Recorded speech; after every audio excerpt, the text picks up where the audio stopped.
Correct. ಈಗ big boss season 11ರಿಂದ ನಿಮ್ಮ ಲೈಫಲ್ಲಿ ನೀವು ಕಲ್ತಿರುವಂತಹ ಪಾಠ ಅಥವಾ ನಿಮ್ಮಲ್ಲಾದಂತಹ ಚೇಂಜಸ್ ಏನು? ಒಳ್ಳೆ ಚೇಂಜಸ್ಸು, ಕಾನ್ಫಿಡೆನ್ಸ್ ಲೆವೆಲ್ಲು. ಆಮೇಲೆ ಎಲ್ಲೋ ಒಂಥರ ಹಿಂಗೆ ಶ್ರಿಂಕ್ ಆಗ್ತಿದ್ದ ಧರ್ಮ ಸಡನ್ನಾಗಿ ಬ್ಲೂಮ್ ಆಗಿದ್ದಾನೆ. ಸಡನ್ನಾಗಿ ಜನ ತನ್ನ ಇಷ್ಟಪಟ್ಟಿರೋ ರೀತಿ, ನನ್ನ ನೋಡ್ತಾ ಇರೋ ರೀತಿ ತುಂಬ ಚೆನ್ನಾಗಿದೆ ಅಂತ ಅನಿಸ್ತದೆ. ಸೊ ಅದು ನನಗೆ ಒಂದು ಎನರ್ಜಿ ಬೂಸ್ಟರ್, ಒಂದು ಬೂಸ್ಟರ್ ಅಂತಾರಲ್ಲ, ಅದು ನನಗೆ ಸಿಕ್ಕೈತೆ. ಸೊ ಇನ್ಮೇಲೆ ನನ್ನ ಲೈಫ್ನ ನೋಡೋದು, ಸಿನಿಮಾ ರಂಗನ ನೋಡೋದು ಬೇರೆ ಥರನೇ ನಾನು ನೋಡೋಕ್ಕೆ ಸ್ಟಾರ್ಟ್ ಮಾಡ್ತೀನಿ. ಸೊ 100% ಬಿಗ್ ಬಾಸಿಂದ ನನಗೆ ಯಾವುದೂ ಮೈನಸ್ ಇಲ್ಲ. ಐ ಥಿಂಕ್ ಇಟ್ಸ್ 100% ನನಗೆ ಬಂದಿರೋದು plus plus plus plus. 50 days ನಿಮ್ಮನ್ನ ಯಾರಾದರೂ ಕೆಳಗೆ ಹಾಕಿ ನೋಡಿದವ್ರಿಗೆ, ಸ್ವಲ್ಪ ಲೋ ಆಗಿ ನೋಡಿದವ್ರಿಗೆ ಉತ್ತರ ಸಿಕ್ಕಿದೆ ಅಂತ ಅನಿಸಿದೆ? ಯಾವ ಥರ ಲೈಫಲ್ಲಿ ಆಗಿದೆ ಆ ಥರ? ಇವಾಗ ಅವ್ರಿಗೆ ಉತ್ತರ ಸಿಕ್ಕಿರುತ್ತೆ? 100% ಆಗಿರುತ್ತೆ.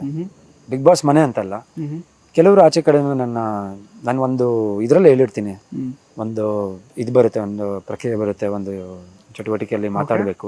ಸೊ ಆ ಟೈಮಲ್ಲಿ ಹೇಳಿರ್ತೀನಿ, ನಿಮಗೆ ಮಾಡೋಕ್ಕಾಗಲಿಲ್ಲ ಅಂದರೆ ಬಿಟ್ಬಿಡಿ ಸರ್, ಬಟ್ ಬೇರೆಯವ್ರನ್ನ ಬೆಳಗ್ಗೆ ಬಿಡಿ, ಸುಮ್ಮನೆ ಅದನ್ನು ರಾಂಗ್ ಇದು ಮಾಡೋಕ್ಕೆ ಹೋಗ್ಬಿಡಿ.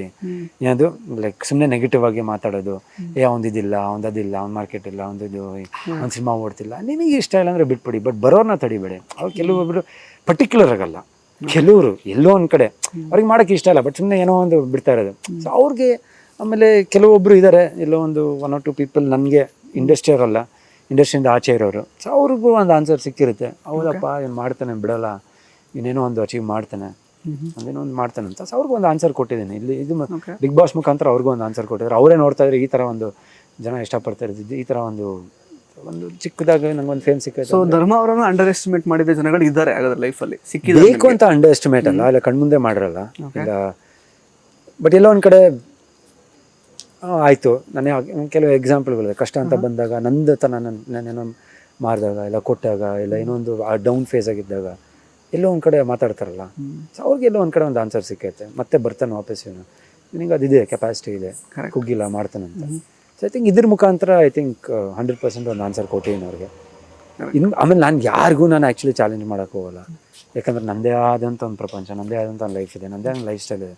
ಅದನ್ನು ತೊಗೊಂಡು ಮುಂದಕ್ಕೆ ಹೋಗ್ತೇನೆ. ಅವ್ರೇನು ಚಾಲೆಂಜ್ ಮಾಡೋಕ್ಕೆ ಅವ್ರಿಗೆ ತೋರಿಸ್ಬೇಕು ಅದೆಲ್ಲ ನಂಗೆ ಬೇಕಾಗೂ ಇಲ್ಲ, ನಾನು ಮಾಡೋದು ಇಲ್ಲ. ಐ ಥಿಂಕ್ ನನ್ನದೇ ಆದಂಥ ಒಂದಿದ್ದು, ಅದು ಮೈ ವರ್ಕ್ ಶುಡ್ ಸ್ಪೀಕ್ ಅಂತ ನಾನು ಇಷ್ಟಪಡ್ತೀನಿ.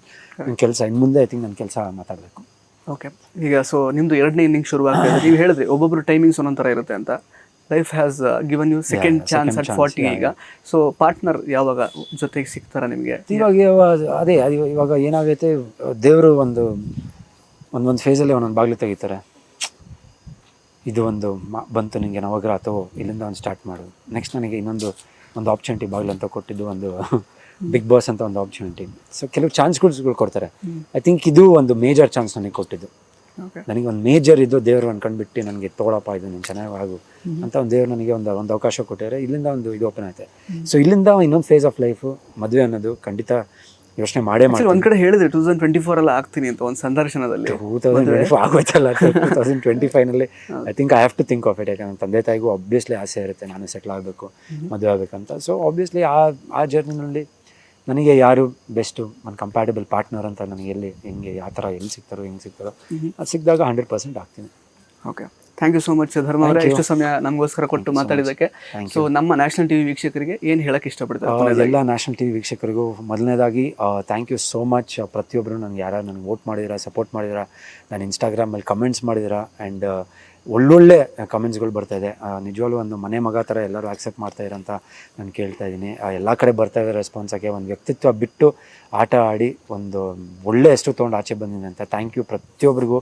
ಎಲ್ಲ ಚಿಕ್ಕವರು ದೊಡ್ಡವರು ಎಲ್ಲ ಯಾರ್ಯಾರು ನನಗೆ ಸಪೋರ್ಟ್ ಮಾಡಿದ್ದೀರಾ, ಅಕ್ಕ ತಂಗಿಯರು, ತಾಯಂದಿರು, ಐ ಥಿಂಕ್ ಎವ್ರಿಬಡಿ, ಪ್ರತಿಯೊಬ್ಬರು ನಾನು ಸಪೋರ್ಟ್ ಮಾಡಿದೆ. ನನ್ನ ಫ್ಯಾನ್ಸ್, ಎಲ್ಲ ಫ್ಯಾನ್ಸು, ಪ್ರತಿಯೊಬ್ಬರು ಫ್ಯಾನ್ಸ್ಗೂ ತುಂಬ ತುಂಬ ಥ್ಯಾಂಕ್ಸ್.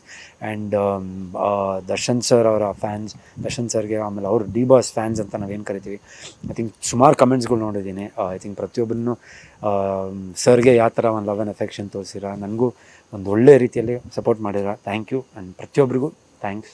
ನಿಮ್ಮ ಆಶೀರ್ವಾದ ಪ್ರೋತ್ಸಾಹ ಸದಾ ಇರಲಿ. ಟೆನೆಂಟ್ ಸಿನಿಮಾ ರಿಲೀಸ್ ಆಗೈತೆ, ಆಮೇಲೆ ಮುಂದೆ ತಲ್ವಾರು, ವಸುಂಧರಾದೇವಿ ಸಿನಿಮಾಗಳು ಎಲ್ಲ ಬರೋದು ರಿಲೀಸ್ ಆಗ್ತಾಯಿದೆ. ನಂದು second innings of life and ಜರ್ನಿನ ನಿಮ್ಮ ಕೈಲಿದೆ, ನನ್ನ ಕೈಲೂ ಇದೆ. ಸಪೋರ್ಟ್ ಮಾಡಿ. Thank you so much.